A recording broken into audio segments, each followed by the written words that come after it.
अब एक सवाल बताने जा रहा हूँ, लगभग ये हर एग्जाम में पूछा जाता है, कई दफ़ा पूछा भी गया है। देखिए यहाँ पर, जैसे यहाँ पे 2 पर पावर 3 गुने 2 पर पावर 4 गुने 2 पर पावर 7। अब यहाँ पर देखेंगे बेस 2 है, पावर 3 है, इंटू बेस 2 है, पावर 4 है, इंटू बेस 2 है, पावर 7 है। तो इसका कहने का मतलब है बेस इक्वल है, बेस इक्वल है और बीच में मल्टीपल का सिंबल है।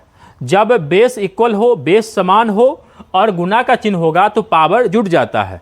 पावर यहाँ पे हो जाएगा 2 पर पावर 4 3 7 7 14 हो गया, 2 पर पावर 14 हो गया। एक एग्जाम्पल और देखिए, 7 to the power 14 into 7 to the power 2 into 7 to the power 9 into 7 to the power 2। अब देखेंगे तो बेस इसका समान है और गुना में है।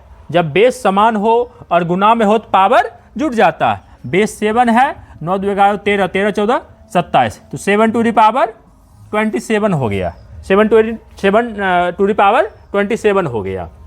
अब इसे 9 to the power 8 into 9 to the power 4 into 9 to the power 2।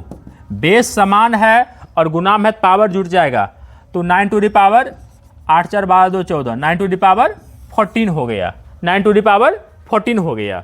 अब देख, किसी भी संख्या पर जब पावर 0 हो तो उसका वैल्यू 1 हो जाता है। जैसे अब यहाँ पर 2 4 1 9 6 7 8 टू दी पावर 0।